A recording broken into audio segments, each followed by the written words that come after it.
What's up? I'm Lily Revenge Crown brings you the stories that keep you hooked. If that sounds good, smash subscribe and let's go. Uncle David raised his glass to me from across my parents' backyard. Emma, congratulations on that $5.3 million book advance. When does the memoir hit shelves? The anniversary party froze. My brother Tyler stopped mid-sentence in his explanation of his lifestyle blog to three cousins who'd been politely nodding. My mother's champagne flute paused halfway to her lips. My father's hand tightened around the barbecue tongs until his knuckles went white. Mom's voice came out strangled. What book advance? I calmly smiled at Uncle David and raised my own glass. June release. The publisher's planning a 12-city tour. $5.3 million, Uncle David repeated, looking around the patio with genuine confusion at the silence. That's incredible, Emma. I saw the announcement in Publishers Weekly last month. Seven-figure deal for untold story of family dysfunction and corporate espionage. Made me so proud. Tyler had gone pale. Emma doesn't write. She does now, Uncle David said cheerfully. Apparently very well. The article said it was a bidding war between four publishers. $5.3 million was the winning offer from Penguin Random House. My father finally found his voice. Emma. Kitchen. Now. In a minute, Dad. I turned to Uncle David. Did the article mention the title? The Pedestal and the Statue, a memoir of erasure, he recited. Catchy. What does it mean? The color drained from my mother's face. She knew exactly what it meant. I was 12 years old when Dad explained the family philosophy to me. Tyler had just failed his third attempt at Little League tryouts and was crying in his room. I'd won the regional science fair. Dad sat me down on the porch, put his hand on my shoulder and said, Emma, you're smart. You're capable. But Tyler needs to shine. Think of it this way, you're the pedestal. He's the statue. Nobody looks at the pedestal. They look at what's on top of it. That's your job. Make him look good. I was 12. I believed him. For the next 18 years I made Tyler look good. In high school I wrote his college application essays while he played video games. I tutored him through calculus so he could graduate. I gave up the lead in the school play so he could have confidence-building experiences. When we both applied to Northwestern, I accepted a full scholarship to State instead because Dad said, Tyler needs the prestige more. You're smart enough to succeed anywhere. At State, I worked 3 jobs to pay for what the scholarship didn't cover. Tyler's tuition at Northwestern? Fully funded by our parents. When he dropped out sophomore year, they called it finding himself. When I graduated summa cum laude with a degree in journalism, they missed the ceremony because Tyler needed help moving back home. I got a job at a mid-tier marketing firm. Paid $43,000 a year. Lived in a studio apartment with a Murphy bed and a hot plate. Tyler moved into the guest house behind my parents' home rent-free to work on his personal brand. His personal brand was a lifestyle blog called Living Authentic that had 847 followers, most of them bots.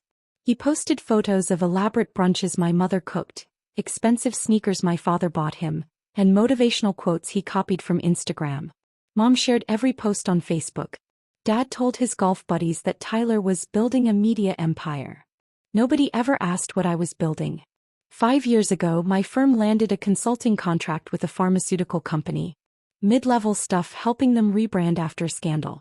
I was assigned to research their corporate history for the marketing narrative. That's when I found it. Buried in shareholder reports from the 1990s. My father's name. Edward Morrison, Chief Financial Officer, Helios Pharmaceuticals, 1994 to 1998. The same Helios Pharmaceuticals that had paid $2.1 billion in settlements for hiding clinical trial data about a cardiac drug that killed 847 people. The same scandal we were being paid to help them move past. I started digging. Late nights, public records, FOIA requests. Found my father's signature on financial documents that rerouted research funding. Found emails, archived in court discovery files, where he discussed managing the narrative around adverse events. He hadn't gone to prison. He'd resigned quietly, took a golden parachute and buried his involvement. The media focused on the CEO and the research director. The CFO who'd helped hide the money trail got forgotten. I made copies of everything. 53 pages of documentation. Put it in a safety deposit box and didn't tell anyone. Then 3 years ago Tyler announced he was writing a book. It's about authentic living, he explained at Sunday dinner, picking at the ribeye Mom had cooked special for him. How to build a meaningful life in a world that values superficiality. Dad beamed. That's wonderful, son. Really wonderful. Tyler looked at me. Emma, you work in marketing, right? Could you help me write a proposal? I have all these ideas but I'm not great at, structuring them. Tyler needs this, Mom added quickly, seeing my expression. It could really launch his career. I spent 6 months writing Tyler's book proposal. Crafted the outline. Developed the chapter summaries. Wrote sample chapters in his voice. Vapid, self-congratulatory, completely devoid of self-awareness. He sent it to 12 agents. All 12 rejected it. One wrote back, "This reads like it was written by someone pretending to be someone else. There's no authentic voice here." Tyler was devastated. Dad blamed the broken publishing industry. Mom said agents don't understand visionaries. I said nothing. But I thought about those 53 pages in my safety deposit box. I thought about 18 years of being the pedestal. I thought about Tyler's book proposal and that rejection letter. No authentic voice. I started writing. Not Tyler's book. I wrote about the science fair trophy that got put in Tyler's room because he needed encouragement. I wrote about writing his college essays, about giving up Northwestern, about working 3 jobs while he lived rent-free. I wrote about the pedestal and the statue philosophy. I wrote about every Christmas where my gifts were practical.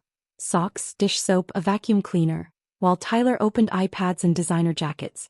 And then I wrote about Helios Pharmaceuticals. About 847 people who died because executives hid data. About a CFO who enabled it and retired wealthy. About how that same CFO taught his daughter that her purpose was to make other people shine. I wrote for 8 months. Took vacation days. Called in sick. Wrote until my hands cramped and my eyes blurred. The manuscript came to 347 pages. I titled it, The Pedestal and the Statue, a Memoir of Erasure. I sent query letters to 47 agents on a Tuesday morning. By Friday I had 17 requests for the full manuscript. By the following Wednesday, I had 4 offers of representation. My new agent, Rebecca Klein, called me 3 weeks later. "Emma, I'm sending your manuscript to publishers on Monday. But I need to prepare you. This is explosive. The Helios material alone is going to generate headlines. Your family is going to find out. Are you ready for that?" I thought about Tyler's blog post from that morning. A photo of him holding a coffee cup, caption reading, "Greatness isn't given, it's earned." Flexed biceps #morning motivation. "I'm ready," I said. The auction lasted 6 hours. For publishers. The bidding started at $500,000. Penguin Random House won at $5.3 million. Rebecca called me at 6:47 p.m. on a Thursday. "Emma, you just became a millionaire. Well, after taxes and my commission, but still. How do you feel?" I felt like I'd been holding my breath for 18 years and could finally exhale. "I feel like I just stopped being a pedestal," I said. The announcement went to Publishers Weekly 3 weeks ago. I didn't tell my family. Didn't mention it at Sunday dinners. Didn't bring it up when Mom called to ask if I could help Tyler with his resume because he's thinking about applying to grad school. I just waited. And today at my parents' 35th anniversary party, Uncle David, Dad's brother who actually read industry publications because he worked in corporate law, raised his glass and congratulated me in front of 73 relatives and family friends. Now my father was gripping those barbecue tongs like weapons. Kitchen. "Now Emma." I set down my champagne. "Sure, Dad." The kitchen was empty. Mom and Dad followed me in. Tyler slunk in behind them looking like he'd been slapped. Dad closed the door. "What the hell is David talking about?" "My book deal," I said calmly. "I sold a memoir. It's publishing in June." "A memoir about what?" Mom's voice was shaking. "About my life. About being the pedestal. About Helios Pharmaceuticals." The silence was nuclear. Dad's face went from red to purple. "You didn't." "I did. $5.3 million advance. Rebecca says film rights are already generating interest. Netflix and HBO are both circling." "You can't publish that," Dad said. "The Helios stuff. Emma, that's confidential." "It's public record," I interrupted. Court filings. Shareholder reports. All legal. My attorney vetted every page. Mom was crying. How could you do this to us? To Tyler. To Tyler. I stared at her. Mom, I wrote his college essays. I gave up Northwestern so he could go. I worked 3 jobs while he lived in your guest house for free. I spent 6 months writing his book proposal. How exactly am I hurting Tyler? You're embarrassing him. Mom sobbed. Everyone will know he didn't, that I did everything? Yes. They will know. Because it's true. Tyler finally spoke. Emma, I didn't ask you to do those things. Yes, you did. You just never said please. Dad slammed his hand on the counter. You're not publishing this book. I'll sue you for defamation. You can't. Truth is an absolute defense. And I have documentation for everything. Emails. Text messages. Bank statements showing I paid for my own education while you funded Tyler's. Photos of Christmas mornings. Recording of you explaining the pedestal philosophy. You recorded me? Dad looked genuinely shocked. I recorded lots of things. Started about 5 years ago after I found the Helios documents. Figured I should protect myself. I pulled out my phone, opened a folder. Want to hear the dinner conversation where you told me to let Tyler take credit for the Morrison Family Scholarship I created? Or the one where Mom said I should give Tyler my promotion at work because he needs the confidence boost? Mom's face crumpled. We were trying to help him. He's struggled. He's struggled because you never let him fail. You propped him up with my achievements and called it parenting. You made me small so he could feel big. And I'm done. The book deal is signed. The advance is paid. Half of it's already invested. The manuscript is in production. Publication date is June 15th. Pre-orders went live yesterday. It hit number 347 on Amazon in 12 hours. Uncle David opened the kitchen door. Everything okay in here? Seems tense. Dad turned on him. Did you have to announce that in front of everyone? Announce what? That my niece is a published author with a massive book deal? Yeah, David, I'm proud of her. Someone should be. He looked at me. Your cousin Michelle wants to know if you're doing a launch party. She wants to host it.